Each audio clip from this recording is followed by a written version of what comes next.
¿Qué tal? Buenas tardes. Bienvenidos a esta charla en línea organizada dentro de las actividades El Amparo en tu casa.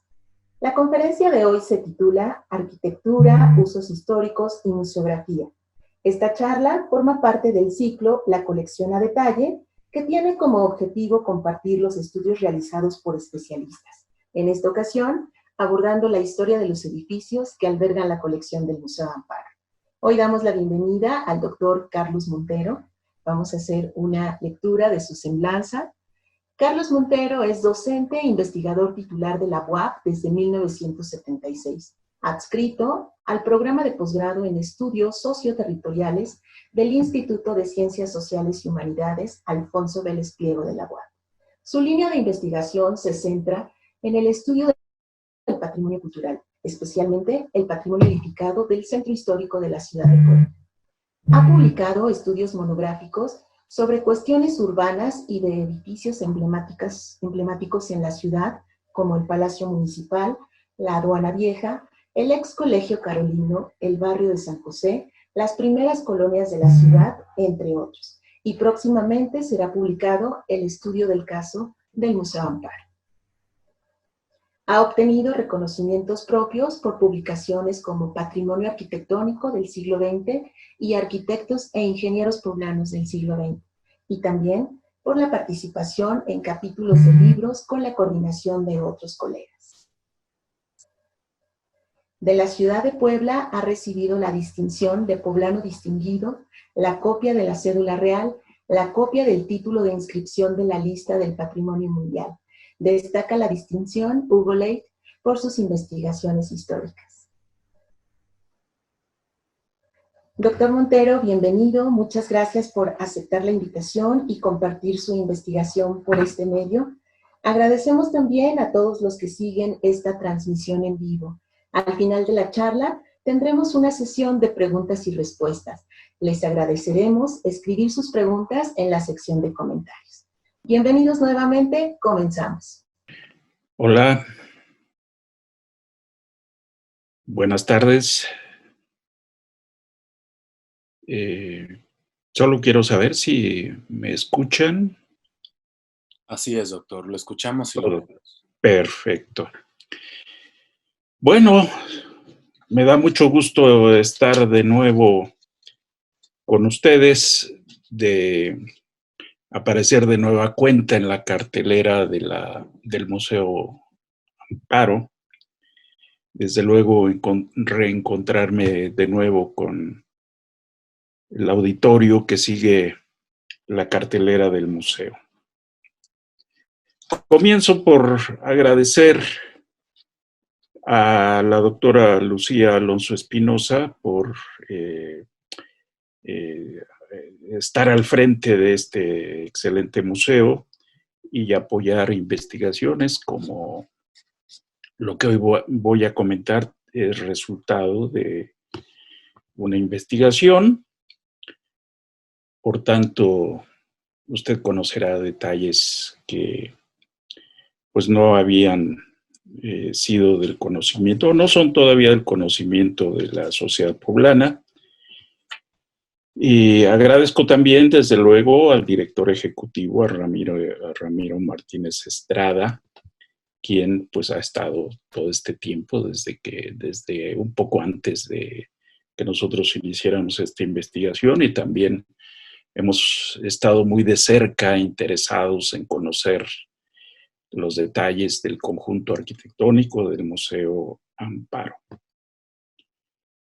Con mucho cariño saludo a Silvia Rodríguez, que es una persona muy entusiasta, que trabaja mucho en favor del Museo Amparo y pues también a nivel de piso está atenta, mirando que todo funcione en el museo y sobre todo la programación, buscando siempre qué hacer, todo interesante.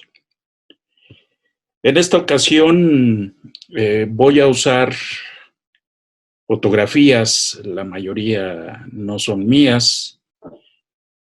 Por primera vez, debo decirlo ahora en muchos años voy a usar fotografías de alguien profesional, de Juan Carlos Varillas, fotógrafo del Museo Amparo, quien pues siempre se ha caracterizado por ser un excelente fotógrafo y ahora pues le doy el crédito anticipado porque pues usted verá un material fotográfico de excelente calidad.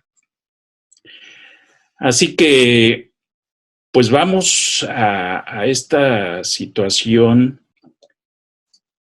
de la historia, el urbanismo, de todo esto que tiene que ver con la ciudad de Puebla, su centro histórico. Estamos en una etapa en que poco se habla ya de la arquitectura, del patrimonio y de este centro histórico. Algo ha sucedido y no ha sido precisamente el COVID, ¿no? Que pues de pronto el asunto del patrimonio del centro histórico, del relicario de América, ya no se escucha mucho. ¿Qué estará sucediendo en torno a este asunto? Porque pues esto ha llevado a que el patrimonio no solo vaya pasando al olvido, sino que se esté transformando, no de la mejor manera. Y hay proyectos siempre amenazantes que están pendientes de tomar porciones del centro, de apropiarse. Y por eso también hemos considerado la vida cotidiana en este asunto, porque pues vale la pena establecer esa relación de la ciudad con su arquitectura, con el patrimonio y con la sociedad. Entonces eso es importante. Déjenme terminar de acomodarme aquí, que aparezca lo que les he preparado para mirar. Y en el ensayo todo salió bien. Y ahora, ahí está.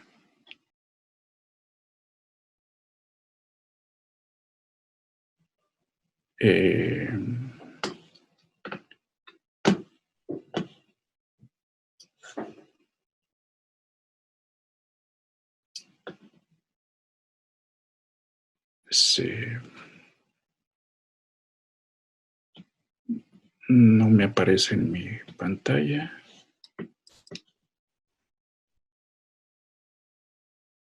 Y aquí dice que sí estoy compartiendo la pantalla. Ya podemos ver el índice, doctor. Solo haría falta hacer la pantalla completa de la presentación. Perfecto. Bien. Gracias. ¿Está correcto? Así es. Gracias, doctor. Bueno. Disculpen. Bueno, de este índice, les decía, vamos a destacar estos aspectos. La arquitectura en la ciudad, que tiene que ver con una categoría de análisis que es afuera, ¿no?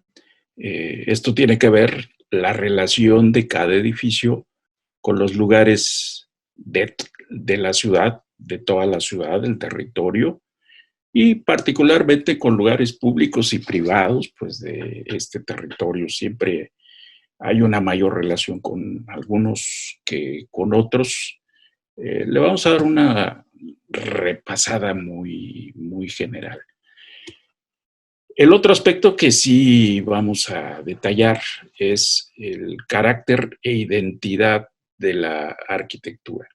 Es decir, después de haber visto en el ámbito urbano el papel que tiene la arquitectura y que tiene una cara hacia afuera, pues la vamos a mirar en su intimidad, hacia adentro. Y esta es la otra categoría, la categoría dentro, que tiene que ver con el vivir los interiores. Y aquí lanzo una primera cuestión de la arquitectura poblana, uno de sus valores. Puebla es una arquitectura de interiores, fundamentalmente. Esto comenzó a cambiar hasta el siglo XX, así que por eso las arcadas, ya lo veremos, los patios, etcétera, que tiene que ver con ese carácter e identidad de la arquitectura. Veremos si hay tiempo, digo si hay tiempo porque hay mucho material que ver y sobre el cual comentar. Veríamos la arquitectura en diversos momentos clave, es decir, el conjunto arquitectónico del Museo Amparo por distintas etapas valiosas en la historia de la ciudad, ¿no? Les adelanto haber sido el primer hospital de la ciudad, no es cualquier cosa. Haber sido el primer colegio para niñas vírgenes tampoco es cualquier cosa. Y también haber sido colegio de mujeres a secas, es un tema de mucha profundidad, tampoco es cualquier cosa. Y además con estos usos se mantuvo hasta antes de ser Museo Amparo. Así que por ahí veremos si hay tiempo después de tratar esto o lo miramos muy de paso. Y esto vinculado al último punto, que es la vocación de la arquitectura. Esta arquitectura histórica, este patrimonio que tenemos en la ciudad, es realmente noble porque cualquier uso le va bien. Cualquier uso encaja y funciona perfectamente bien en este tipo de arquitectura. De manera que no es necesario demoler, ¿no? Sino aprovechar todo lo que tiene el 100% de los muros, de las estructuras, etcétera, y se pueden trabajar proyectos excelentes. Y, desde luego, pues habrá unas conclusiones sobre lo que hayamos visto y luego ya pasamos a las preguntas de ustedes. Muy bien, pues vamos a la siguiente imagen.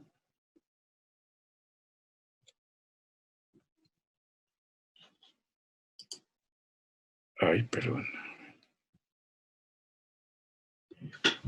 Aquí está el fuera. Tenemos parte del conjunto. Qué raro, ahora se me deformó esta imagen. Tenía en la prueba y en el PowerPoint original una muy buena calidad. Seguramente será por el internet que ya adquiere otra forma. El conjunto arquitectónico del Museo Amparo tiene a mi lado izquierdo, donde estoy con la flechita del ratón, el edificio que tuvo uso de asilo de ancianos y que hoy es la parte administrativa del Museo Amparo. Por este lado también estuvo, digamos, la parte de las mujeres mayores. Y luego, pues tenemos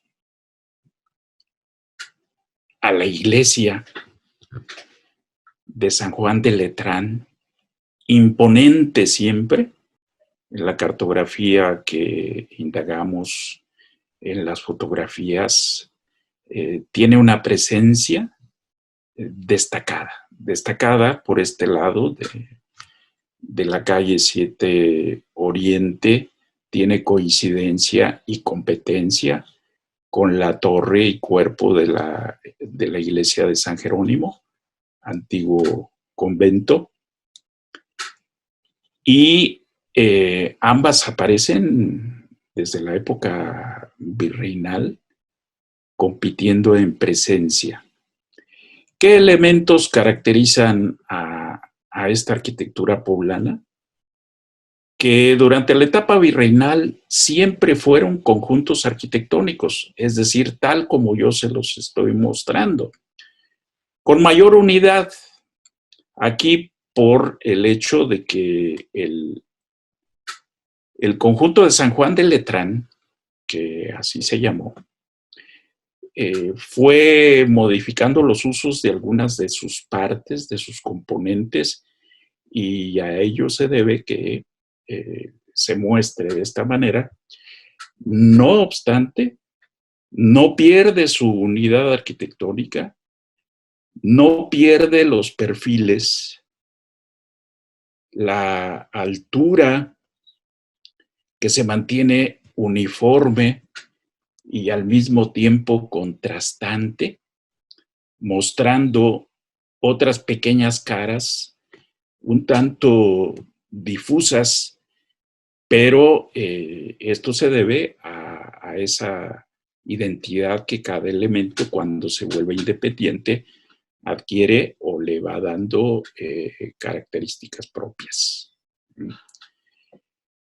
De esta iglesia son de otra época, no totalmente virreinal, la torre y el imafronte, que es esta parte que destaca parte de la fachada, el ingreso, que se hicieron en el siglo XIX, en la etapa neoclásica.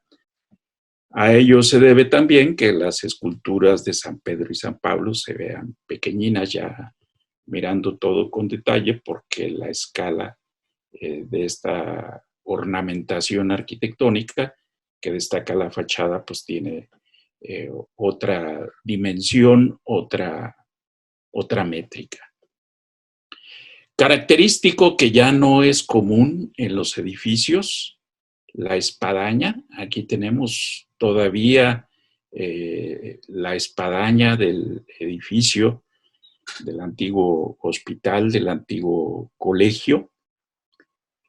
Y de este lado tenemos una capilla bellísima, una capilla de características barrocas, con una cúpula gallonada. Las características formales de esta cúpula son totalmente de época, y ya tenemos muy pocos ejemplos en la ciudad.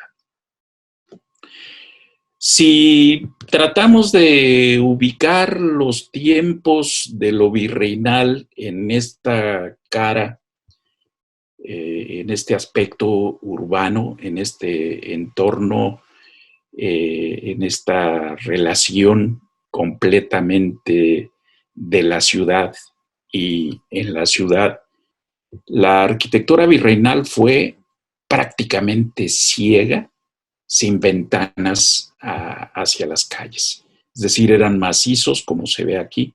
En el caso de la capilla, apenas tiene la puerta de ingreso, su puerta independiente, y una ventanita en el crucero que tiene que ver con la parte de las tribunas, desde donde las colegialas escuchaban pues las misas. Y tal y como se ve también acá de este lado de la iglesia, en su costado, donde dominan los macizos de los contrafuertes, y tiene algunos lucernarios aquí que fueron practicados y quizá ampliados en la etapa independiente. Acá en las oficinas administrativas se ven ya algunas ventanas, corresponden a otra etapa. Hay que pensar en la etapa virreinal, muros completamente ciegos, macizos.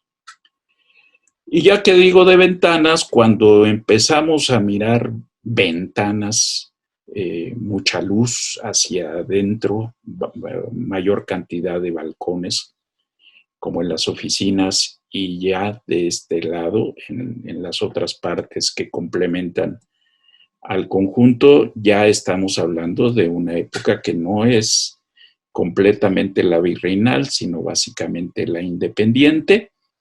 Ya tiene ritmo, la arquitectura, tiene muchas ventanas, hay simetría en los elementos y bueno, ya presenta otras características que tienen que ver con su época.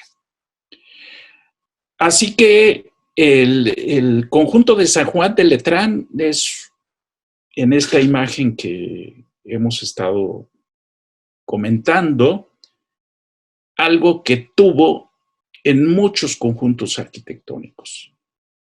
Colegios, el Carolino, que tiene la manzana completa todavía, conventos, hospitales, desde luego. Era la manera como existieron las leyes de reforma y estos cambios en el siglo XIX, la etapa de Benito Juárez sobre todo, Porfirio Díaz y demás, empezaron a fraccionarse porque pasaron a ser bienes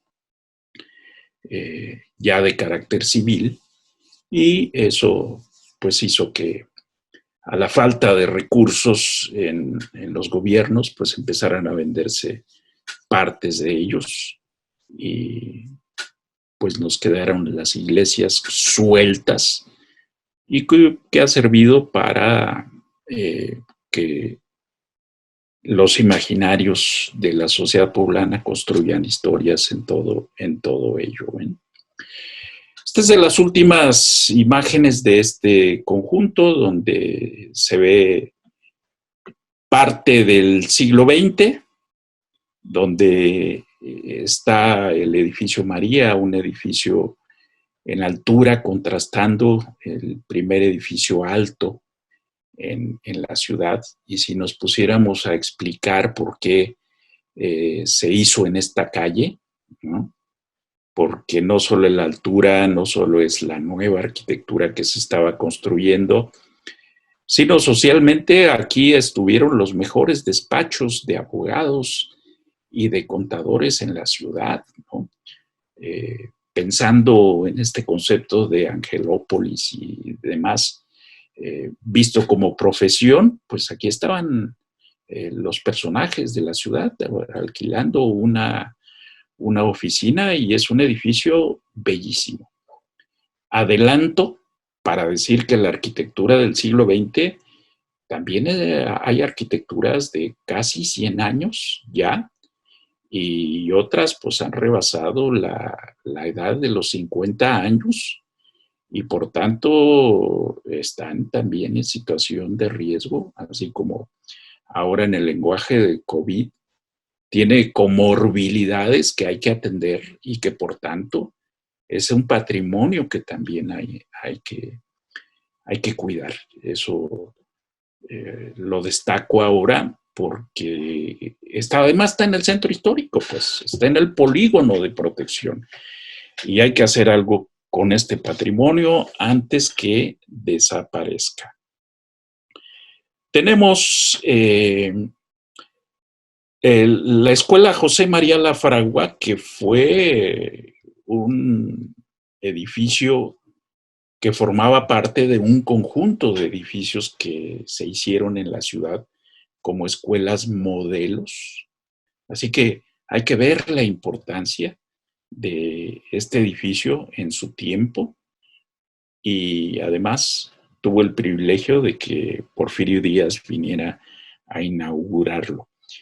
Y estaba activo. El último sismo ya lo dañó y tuvo que desalojarse, pero también es un edificio importante.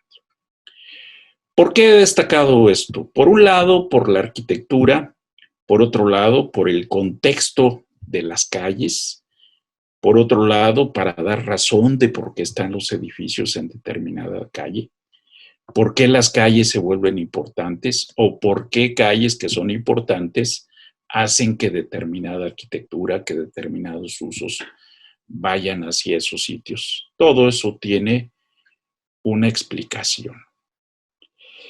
Y allá al fondo, aquí muy discreto se ve el Portal Morelos, que está dentro del Zócalo.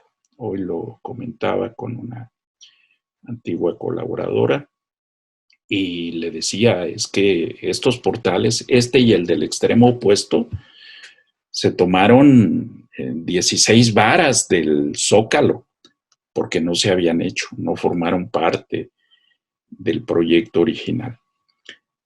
Pero es un comentario. Vean estas bellísimas imágenes, fotos aéreas de Google. Hace 2 años las he conservado porque estamos mirando una ciudad que tiene una altura uniforme. Más o menos conserva la altura equivalente a los 2 pisos. Y por allí con algunos copetitos discretos.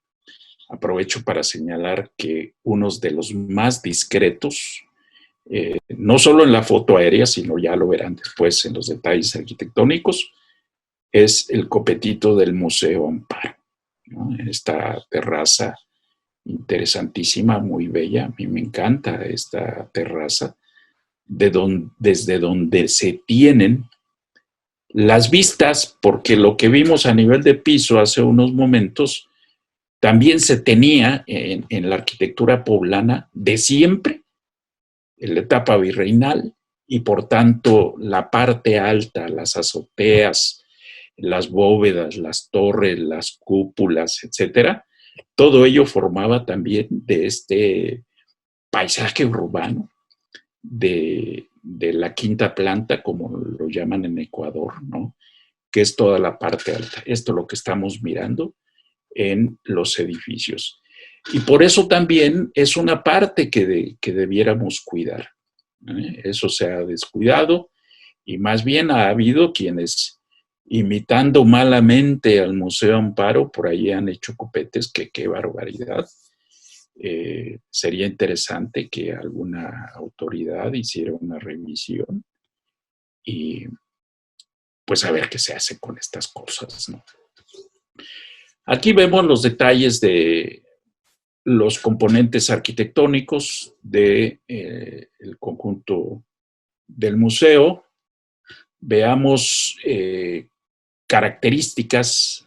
Les decía, si ya miramos balcones con cierto ritmo, ¿no? Que van marcando eso, simetría, vean planta baja con planta alta, pretiles elevados. Aquí se logró con el proyecto de Norten darle unidad a los pretiles. Y vamos mirando elementos poblanos, que son este revestimiento de ladrillo, como lo ven ustedes aquí en la esquina, petatillo, que es el ladrillo rojo de poblano, quizá ya desde entonces de Cholula. Estos refuerzos dentados en las esquinas, como un elemento estructural. Hay edificios donde suben un poco más y a veces los dos pisos. Y esta parte de cantería, que en algunos edificios son sillares y en otros son chapa de piedra, de la misma piedra barroqueña, piedra del cerro, de Belén antes y luego de Loreto y demás. Esto se llama guardapolvos y tuvieron una función estructural. En este caso, sobre la 9 Oriente bajaba el agua. Estos aguaceros que hoy tenemos se canalizaban por estas calles y tenían una pendiente pronunciada y entonces se colocaban para que no se dañaran los cimientos. Y la altura que tienen y que son elementos característicos, como se ven acá, ya no es original, se usó como un elemento complementario de diseño, pero es un rasgo de esa arquitectura poblana. Los balcones. Los balcones, decía, muy pocos en la etapa colonial, abundantes en la etapa del siglo XIX, balcones no todos con toldo, herrería de forja o ya herrería industrial. Y algo que nos falta aquí es el colorido de las plantas, que se usó mucho. Estos balcones tenían unos arillos, ¿no? Que incluso podían moverse, seguramente por cambios de lugar, de plantas o los arreglos correspondientes que se hacen. Y entonces nuestras calles eran floreadas, ¿no? Muy interesantes, floridas. Y tenemos aquí un caso de un edificio que sí perdió un elemento y podría quizá hacerse una pantalla para devolverle unidad ahí, pero igual los contrastes también son interesantes. Bien, pues aquí tenemos uno de los edificios que vamos a visitar, que vamos a recorrer, que es el de la 2 Sur 708, que fue la casa de don Manuel Espinosa Iglesias, que también fue sede del Instituto de Ciencias de la BUA. En estos asuntos de compraventas, fue la universidad quien le vendió a don Manuel Espinosa la casa de nuevo para que pues él recuperara. La tuvo su padre se la heredó a don Manuel y luego don Manuel o la esposa la vendió y tuvo que recuperarla para complementar el conjunto arquitectónico del Museo Amparo. Pues entremos, ya hemos hablado del fuera, vamos a ver el dentro. Aquí tenemos allá el café en la terraza. A ver, algo pasó aquí con el acomodo de mis diapositivas. Bueno, perdón por el ingreso. Veamos el dentro, sí, pero el dentro contemporáneo, el dentro que tiene que ver con las características generales del museo. La terraza es el copetito del que les hablaba. Todo esto está construido en el predio que ocupaba el número 706, básicamente, quizá tomando un poco del 704 también, pero básicamente el 706. Y es la terraza toda discreta, traslúcida, el que sea dominantemente de vidrio hace que pues sea discreta y no aparezca como un bloque, como un masacote en la azotea del museo. Pero además el uso del metal y del vidrio, pues también nos traslada a esa época del siglo XIX en que había un concepto similar en donde abundaba la luz, ya no tanto la oscuridad como en la época virreinal. ¿Qué se privilegia en el proyecto? Se privilegia el espacio abierto, el espacio libre, el espacio social, con tratamientos muy discretos, con ambientes de mucha calidad. Tanta calidad como observamos allá, el cuerpo entero de la catedral. Pero de esta terraza se ven bastantes edificios cercanos o distantes. Algunos uno puede tocar casi la torre de San Juan de Letrán o algunas de sus cúpulas, en fin. ¿Por qué? Porque están integradas a esta parte de la terraza.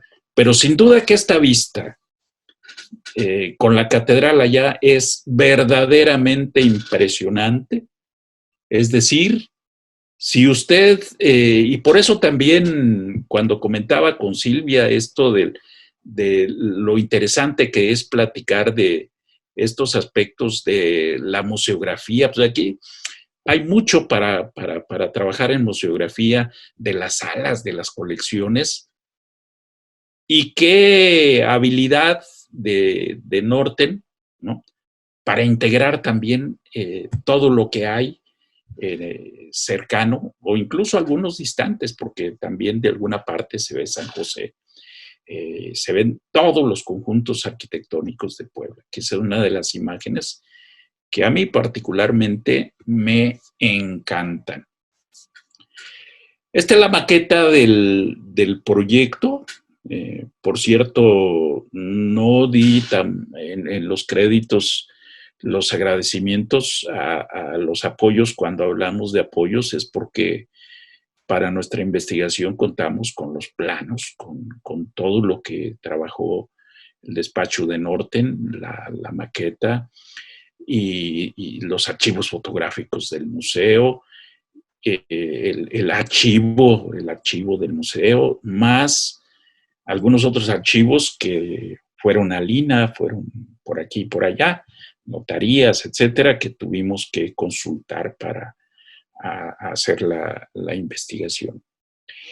Y aquí tenemos pues los patios que son muy característicos y lástima que por el tiempo que estoy mirando aquí no creo que lleguemos a detallar la parte histórica, pero aprovecho esta vista para explicar que el tamaño de los 4 predios que le fueron dados al hospital, que son estos 4 predios, también conserva de base, y esos son valores de la arquitectura, valores importantes, el trazado geométrico que nos hace pensar en cómo fueron los patios y que conserva los últimos patios según la distribución de los usos en el siglo XX, básicamente. Pero que como un palincesto está todo reflejado aquí en esta maqueta. La geometría, los trazados que se hicieron para organizar dónde iría cada una de las partes y destacar y desde luego organizar las actividades interiores de este gran conjunto arquitectónico.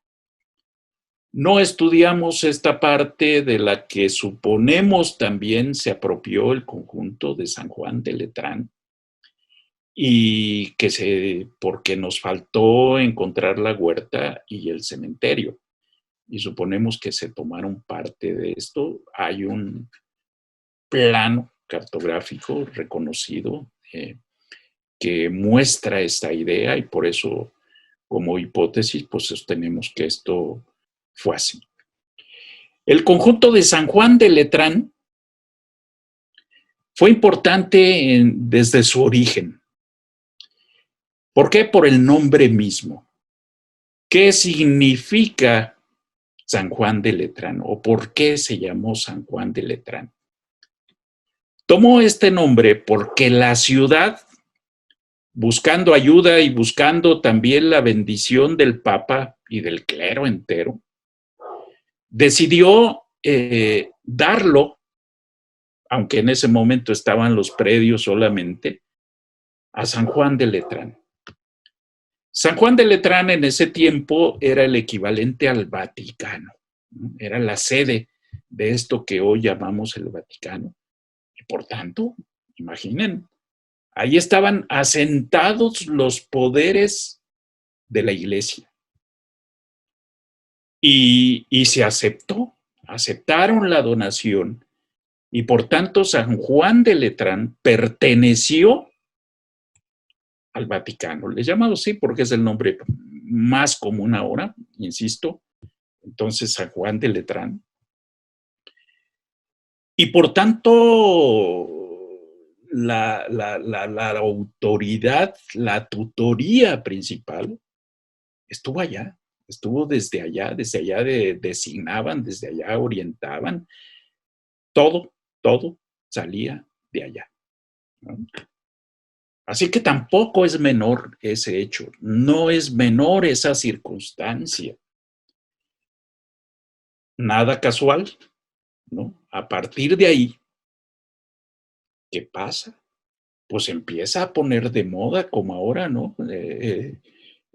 Trending en este momento, y empezaron a surgir cofradías o a venir cofradías que ya existían en la ciudad, y desde luego las más importantes, aquellas que tenían recursos y se establecen aquí en San Juan de Letrán, ¿no? Así que poder económico, poder religioso, poder civil, etcétera, estuvo concentrado aquí. No voy a entrar en más detalles porque me encantan esas historias y me puedo desviar mucho. Así que son valores. Cuenten ustedes cuántos van resultando ahí, y al final quizá ustedes tengan una mayor lista de los que yo incluí en conclusiones.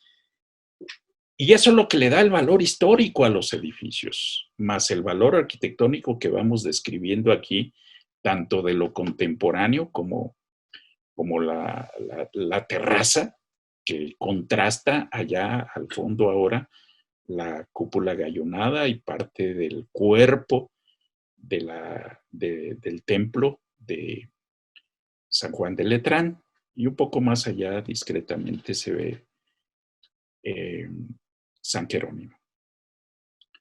Otra vista desde donde también se nota la catedral, el cuerpo, la biblioteca palafoxiana, este cuerpo en color ocre que aparece aquí, y desde dentro de la terraza. Un trabajo en ese café-restaurante que es impresionante.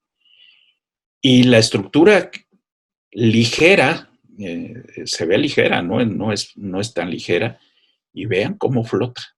Todo flota, todo está así, no existe, y por eso este copete del museo, pues no daña visualmente la parte de lo urbano. Y aquí está la casa. Me confundió hace un momento por el hecho de que repetí la imagen, para tener esta idea de que vamos de afuera hacia adentro. Y tenemos, tal como se ingresa ahora, a este patio de la casa del número 708, casa que fue consultorio en una etapa, porque el doctor Espinosa Bravo, padre de don Manuel Espinosa Iglesias, fue médico, y a partir de eso pues hicimos un trabajo de reinterpretación de algunas cosas que les mostraré un poco más adelante. Los patios poblanos, con fuente, sin fuente, con escaleras discretas como esta. La escalera corresponde al siglo XIX, y la verdad es que en el siglo XIX las escaleras se mostraban. Así que esto tiene que ver con las obras de restauración. Usted y yo estamos mirando esto desde el zaguán, un lugar importantísimo que jugó un papel de transición entre el fuera hacia adentro, y que incluso no hace mucho había casas poblanas que abrían la puerta exterior y dejaban cerrado con la reja del zaguán, de manera que los poblanos podíamos recorrer la ciudad y admirar los patios interiores de las casas de la ciudad. Muy poblano son estos arcos de gran longitud que los encontramos en la arquitectura de la ciudad. Arcos rebajados. La Casa de Muñecos tiene uno en su segundo piso impresionante. Qué maravilla de arco. Tenemos también los corredores con algunos con barandas, otros con herrería, como lo tenemos, y aquí sí hay plantas. Vean cómo estas plantas con los arillos que están aquí para recibir las macetas, pues también estaban hacia la calle. Y estos elementos que ustedes ven aquí, diferencia de alturas, tiene que ver con intervenciones precedentes, el guardapolvo, los pisos ya de cantería.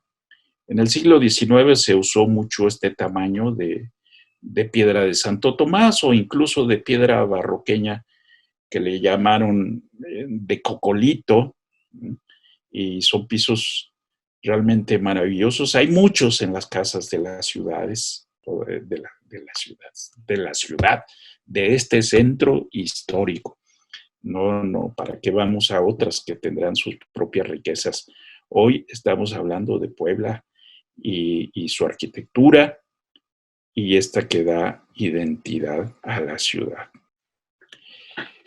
El vestíbulo, vean la riqueza de trabajo con mármoles poblanos, que es un material también muy poblano. Lo fue en un tiempo el ónix o alabastro, pero pues tenemos los bancos agotados. Un espacio múltiple que sirve para exposiciones de diversa naturaleza y que da una vitalidad importante e impresionante al museo.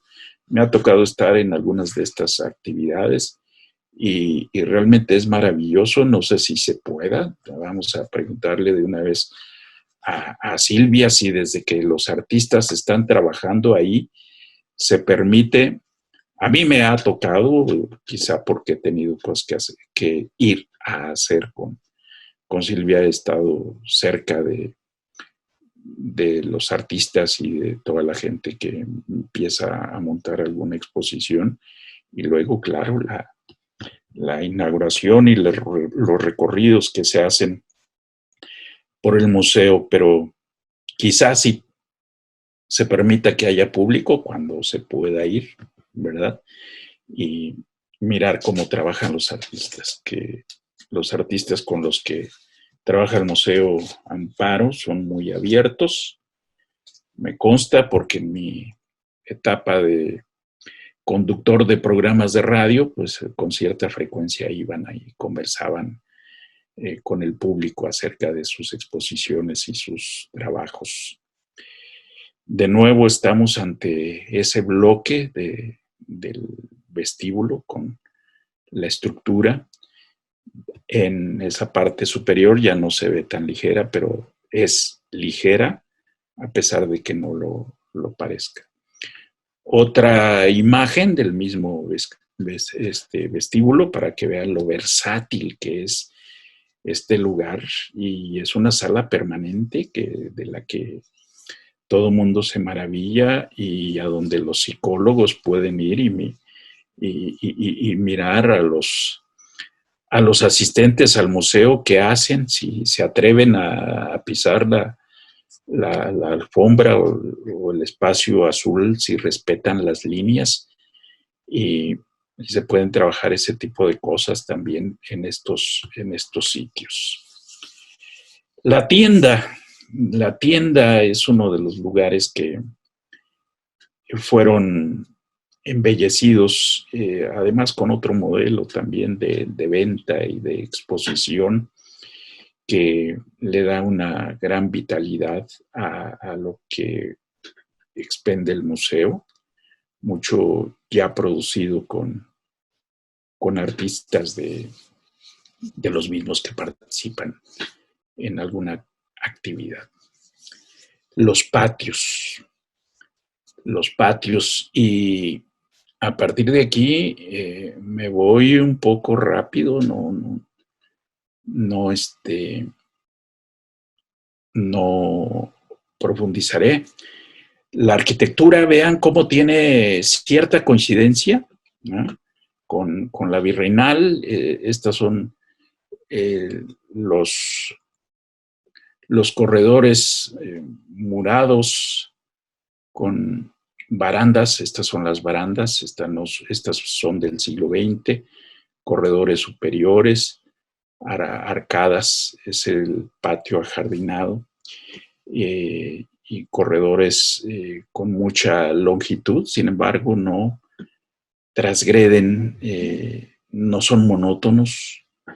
El cuerpo de la iglesia, con otro tipo de arcadas, otro tipo de columnas, y aquí combinado con otro tipo de barandales. Ya les decía, por las circunstancias de la época, tuvieron que sufrir cambios, ajustes, los usos, el patio geométrico, que es un patio donde se realizan los talleres durante el verano. Los niños aquí tienen un espacio maravilloso para trabajar abierto, vean.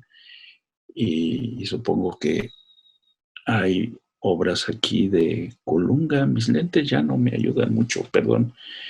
Y es un patio muy abierto, es de los patios áridos, de estos duros, espacios duros, porque pues se requiere para este tipo de actividades, se convierte en salón de usos múltiples. Este patio está cerca de la colección de arte prehispánico. A un costado está la línea del tiempo y estamos allá con elementos de la espadaña. Por aquí se ve perfectamente bien. Las monjitas del Colegio Esparza tocaban la campana para sus actividades, para llamar a diversas actividades, y el volumen de la iglesia está allá. De este lado, el volumen de la iglesia se integra con sus contrafuertes a las salas de exposición, y eso le da un carácter importante. Los elementos arquitectónicos, algunos coloniales como estos, los lobulados, se recupera el carácter de las techumbres de madera, que fueron muy comunes. Hay escaleras en cada parte. Hay una comunicación excelente, por cierto. No hay que hacer grandes recorridos para poder estar de un patio a otro, de una sala a otra. Los recorridos sí son largos porque el museo es grande y, como todo museo, es cansado el trabajar. Y luego, pues, estos trabajadores que están ahí, pues sí, tienen que caminar mucho. Pero los asistentes al museo, pues, tendrán que seleccionar, como se hace siempre, qué partes van a visitar. Si van a visitar la arquitectura y el conjunto, se van a llevar buen tiempo. Aquí tenemos un patio de piedra de Santo Tomás, mezclado con otros testimonios de patios que hay por ahí, que se encontraron. Hubo trabajo de arqueología, por cierto, no lo he destacado. Siempre han tenido arqueólogos supervisando todo lo que se excava. Y vean qué maravilla de corredor. Me recordó el Carolino, que el corredor del lado sur del Carolino en planta alta, qué maravilla. Enorme, enorme, enorme. unas perspectivas realmente impresionantes, muy limpias, muy nítidas, y conchas de las que pues no se encontraron contextos arqueológicos. Con el tiempo se pierden estos datos, como este nicho en este lado, que son detalles arquitectónicos, pero ahí están. Las salas, como les decía, integran parte de la arquitectura original que se encuentra, y en otros casos hay reproducciones de elementos para complementar algunos diseños. Las viguerías recuperan, estas son más auténticas que las anteriores porque tienen otro tamaño, pero afortunadamente se siguen los mismos criterios, ¿no? Entonces van tomando códigos. Vean este elemento que es una reproducción museográfica, este otro arco que es también museográfico, y que van tomando de lo que usted ha visto y que se ha encontrado aquí en el museo. La iglesia. De la iglesia ya habíamos comentado algo del exterior, así que rápidamente acá la espadaña, la imagen de San Juan de Letrán, San Pedro y San Pablo en estas esculturas, y este escudo de San Juan de Letrán, que si ya hubiera existido el Vaticano, estaríamos hablando de un escudo del Vaticano. Este es el interior, un color pues no muy propio, ¿no? La nave de la iglesia, parte, no se ve entera, y que pues es una imagen un tanto triste porque la verdad es que San Juan de Letrán no tiene mucha afluencia en temporada normal, muy vacía, con pocos feligreses, y quizá haya tenido que ver la salida del colegio, de las monjas, de la escuela y demás. Esta es la capilla. La capilla es realmente maravillosa en aspectos decorativos, funcionales, en conservación de elementos. Aquí estamos mirando parte de la decoración del altar en la parte alta, en la imagen de la parte superior, y luego aquí en la imagen inferior tenemos parte del coro.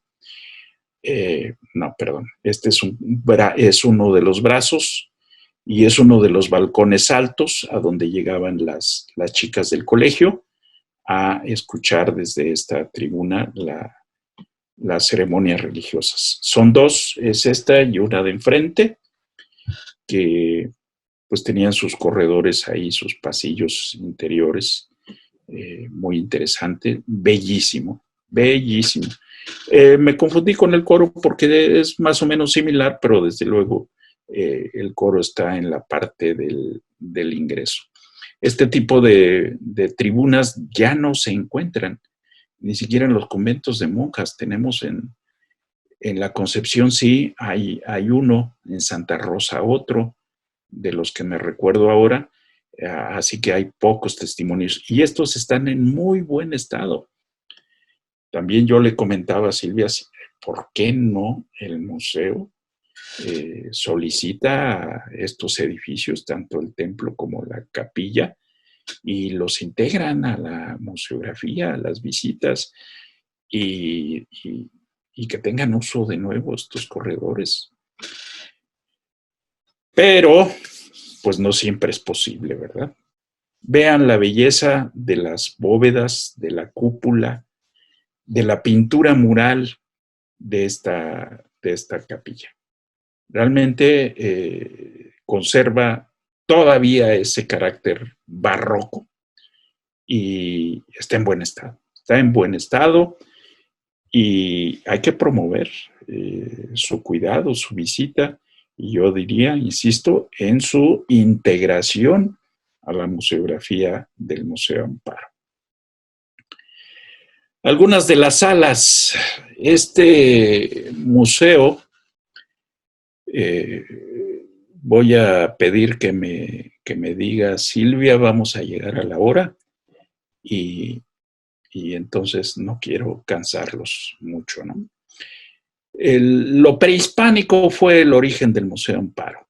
La colección fuerte y el gusto entonces de la señora Ángeles estaba centrada en el museo, en lo prehispánico. Sabrán ustedes que la fundación ha dado recursos para el proyecto del Templo Mayor en la Ciudad de México, y bueno, es algo de lo que se presume mucho. Incluso yo encontré un dato, pero no le quisimos dar muchas vueltas a eso, que se iba a llamar Museo de Arte Prehispánico, este museo. Y por eso, pues una de sus salas preferidas y trabajadas con mucha calidad es lo que tiene que ver con lo prehispánico. Aquí solo es un muestrario. Esta es la biblioteca y nos vamos a la casa con sus componentes arquitectónicos. Aquí tenemos parte de lo que se ha trabajado. Aquí otra muestra de lo prehispánico también en planta baja, que son lindísimas. Vean qué museografía, qué belleza, qué iluminación, qué contrastes y cómo hacen destacar las figuras, que con mirar esto en un día es suficiente. Plantas, el patio, y vamos a entrar a la casa del siglo XIX. Voy a tomarme unos minutitos, aunque sea rápido, para disfrutar esta casa. 2 pisos, tiene una cubierta, tiene sus corredores y guardapolvo, piso de cocol, como habíamos dicho, y son las características de estos patios poblanos. Qué interesante que se aprovechen también como muestrario de cosas eventual. Y como les decía de esta casa, que es de las más enteras, como ejemplo del siglo XIX, pues hicimos una interpretación donde en la parte baja está la planta baja y en la imagen superior está la parte superior. De la planta baja tenemos el zaguán y los elementos accesorios, las accesorias que siempre tienen las casas hacia la calle, el patio. Y como son ámbitos de trabajo, generalmente no es sencillo encontrar a qué se destinó todo esto. Aquí lo que hicimos fue interpretar cosas que tenían que ver con el consultorio del doctor Ernesto, ¿no? Y siempre las partes traseras, los traspatios, siempre fueron zonas de servicio. Lo más rico de la casa está en la planta alta, con una sala realmente extraordinaria, que en su naturaleza daba la sala toda por completo a la calle 2 Sur y se extendía un poco hacia la calle 9 Oriente. No sabemos cuánto se extendía porque perdió testimonios aquí y ya no pudimos hacer trabajos profundos de investigación, pero por fortuna en la museografía lograron darle una integración a esta crujía que nos quedó en forma de L, ¿no? El comedor aquí a un lado, ¿no? La biblioteca de la casa, una biblioteca personal de la señora Ángeles, ¿no? Y una escalera aquí escaleras de servicio. Y luego, pues acá tenemos la habitación, una de las habitaciones, que seguramente aquí hubo habitaciones, la cocina, que la de aquí del museo es una cocina de carácter neocolonial. Pues subimos, vean el arranque de la escalera, se desembarca en un arco lobulado bellísimo, ¿no? Hay un cubo con viguería. Probablemente no haya sido así porque ya se usaban los vitrales o estas bóvedas de cristal, pero encaja perfectamente bien también el envigado. La cubierta del patio, algunos elementos de este arco que también vuela por completo, nada más que al no tener las dimensiones del arco de Casa de Muñecos que yo les decía, pero igual es maravilloso, ¿eh? Los corredores superiores con estos andadores sí son muy estrechos, no sé por qué. Los guardavecinos que en la etapa virreinal fueron maravillosos. Aquí hay unos pequeñines. El carácter que conserva aquí es muy neocolonial, ¿no? Seguramente fue restaurado en alguna etapa y por eso queda ahí. Pues esta es parte de la sala. Vean qué maravilla de sala y cómo la han museografiado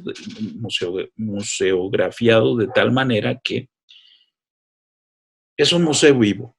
Es decir, se puede ver cómo era la arquitectura y entrever cómo era la vida cotidiana de la familia que habitaba este lugar. Todos son obras de arte, son del arte mobiliario. Las esculturas entre que forman parte de colecciones también están perfectamente integradas. El comedor también, visto en su contexto interior, el mobiliario también es parte de las colecciones del museo, parte de la sala lateral que se convirtió con un extenso ahí y que pues va hablando de las colecciones de arte virreinal también por ahí que aparecen y todo el mobiliario. Así que esta parte, la planta alta de la casa 708, es un ejemplo perfecto de un edificio de arquitectura del siglo XIX, con sus rasgos de la etapa neocolonial. Ya veremos ahorita la cocina y cómo han trabajado una museografía realmente maravillosa.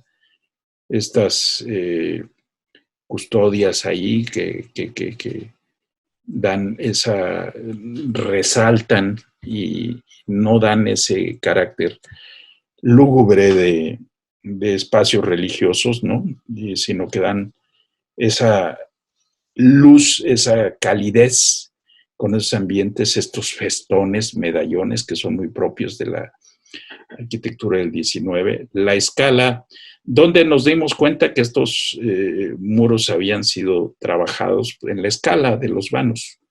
Los vanos aquí están muy pequeñines para la escala con la que se trabajaba en el siglo XIX. La parte de la cocina es una cocina neocolonial, quedó además muy pequeñita. Las cocinas del siglo XIX eran de gran tamaño, pero tiene algunos elementos del siglo XIX. Y la cerámica de Talavera que hay aquí, toda es auténtica, no es escenografía.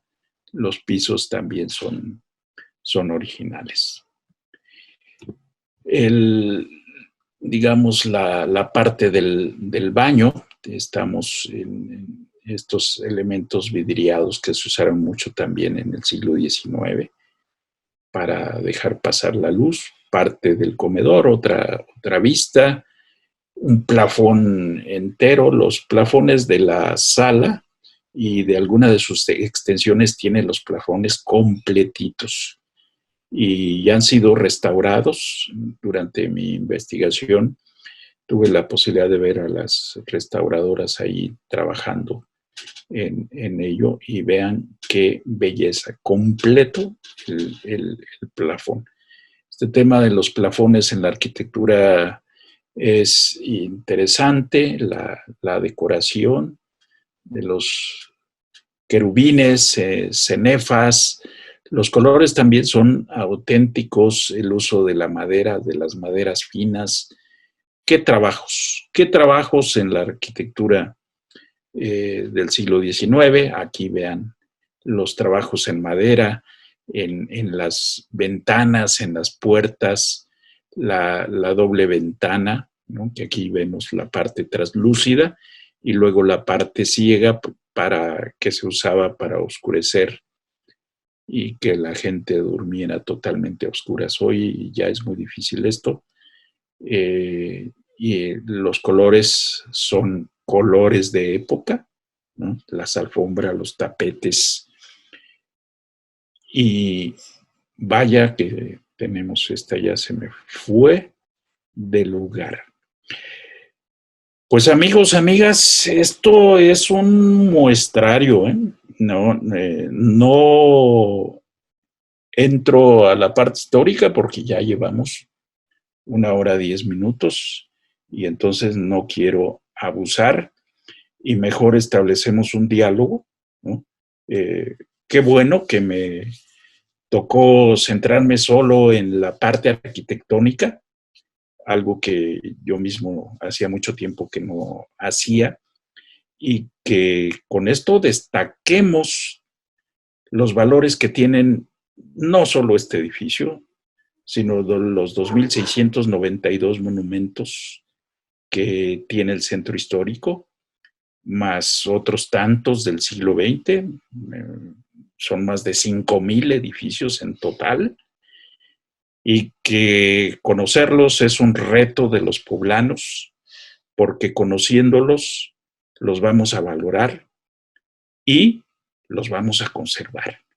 Porque hoy comencé diciendo que como que se nos están olvidando y por eso suceden estas cosas de la destrucción y que miramos un lote baldío y luego ya miramos un edificio que por cierto no siempre son buenos edificios, ¿no? Ojalá lo fueran, de arquitectura destacada. Así que entonces con esto concluyo. Aquí la parte histórica será para mejor ocasión, si es que Silvia nos vuelve a invitar. Y les agradezco mucho que me hayan escuchado y espero sus preguntas. Espero muchos comentarios y ojalá podamos establecer un diálogo, ustedes y yo. Gracias.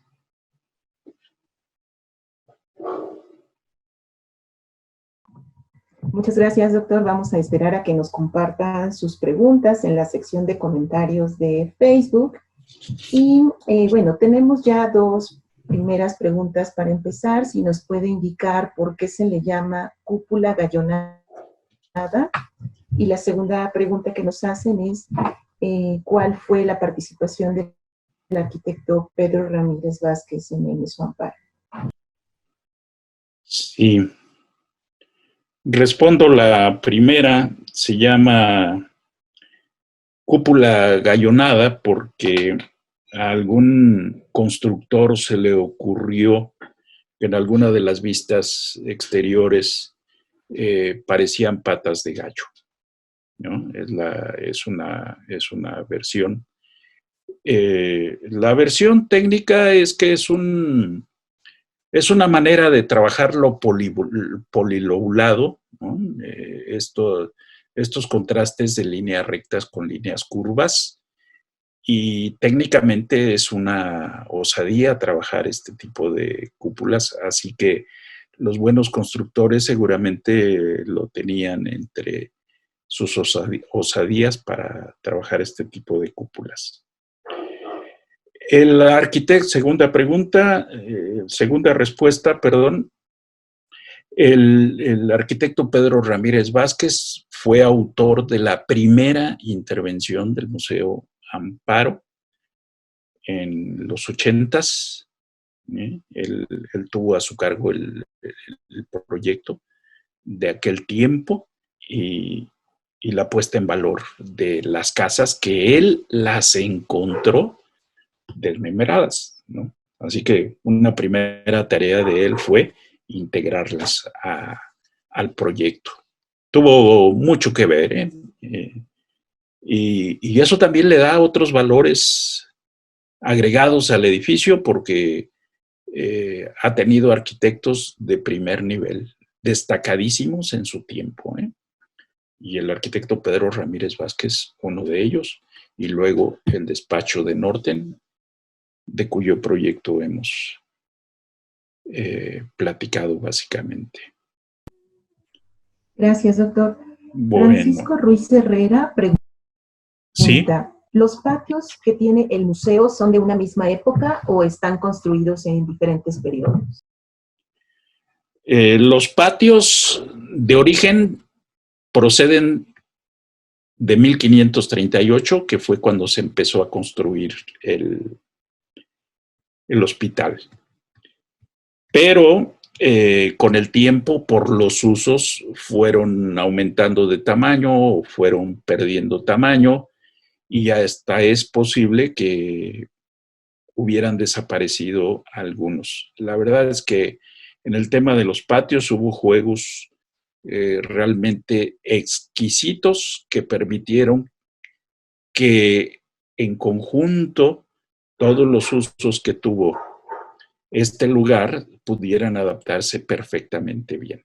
Así que de origen, todos tienen el mismo origen y ya según los usos, según la etapa, se puede mirar con detalle qué modificaciones tuvieron. Muchas gracias. Juan Carlos Montero, ¿cuál es la perspectiva de los museos del centro histórico después del terremoto del 2017 y la actual crisis que los mantiene cerrados? Pues yo le dejo la respuesta a usted, Silvia, porque lo que pregunta no tiene mucho que ver con lo que miramos aquí. Más bien tiene que ver con políticas o con acciones que hay que trabajar y que están trabajando, así como ahora pues se organizan estas actividades vía remota, etcétera, ¿no? Entonces, pero bueno, como arquitectura, nuestros museos tienen un peso importante en la ciudad, en el centro histórico, y tienen una gran vitalidad en la ciudad a partir de ese proyecto que idearon de Noche de Museos, que empezó, como dicen, en otras actividades, a arrastrar a las personas, a jalar gente y a reconocer esos lugares como edificios, como arquitectura, pero además las colecciones, ¿eh? Y todos nuestros museos están integrados en un proyecto único para Noche de Museos y para acciones comunes, así que tienen una gran presencia y una gran presencia en la ciudad. Eso a mí me da mucho gusto porque pues, los poblanos se reconocen en estos lugares, ¿no? Por eso yo recomiendo, hay que revivir el centro histórico, hay que vivirlo y por eso mismo no debemos perder el espacio público. ¿Qué debemos hacer? Encontrar la manera para volver a salir a la calle y reencontrarnos con la sana distancia y con cubrebocas y con todo lo que nos proteja, pero que estemos en el espacio público. Porque si no, no lo van a ganar los ambulantes u otras cosas, ¿no? Entonces, no perdamos esta actividad y esta presencia humana en los lugares. Gracias. Gracias, doctor. Tenemos otra pregunta de Debra Montserrat. ¿Desde hace cuántos años tal construcción es museo? Y Rodrigo Whitker Barra, ¿la museografía de este segundo proyecto la realiza el mismo despacho de Norten?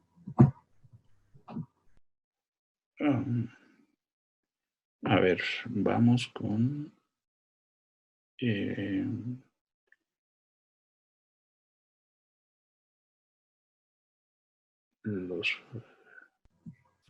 Ok, a ver. Como edificio desde 1538 y su primer uso fue hospital. Hospital de mujeres. Un tema por el que no quería meterme, ni me voy a meter ahora, pero el asunto de género en este lugar ha estado presente siempre, ¿eh? Lo digo. Hospital de mujeres. Por las necesidades hubo hombres y mujeres quizá en algún momento. El edificio, los patios, como lo decíamos antes, permitieron esa separación. Pero luego ya con la aparición del museo, del edificio de San Pedro, es que también es museo ahora, que fue Hospital Real de San Pedro, ahí ya se llevaron a todas las enfermas para allá y entonces quedó, digamos, sin enfermos. Pero luego continuó y luego de nuevo el uso de colegio y así se fue combinando hospital, colegio y lo que tuvo como uso durante mayor tiempo fue colegio de mujeres, colegio de niñas vírgenes y colegio de mujeres. Son temas de mucha profundidad que hay que trabajar en alguna otra charla. Y en 1986 o 88, Silvia, me corrige, por favor. La inauguración del museo fue en el 91. 91. Y desde esa época es Museo Amparo.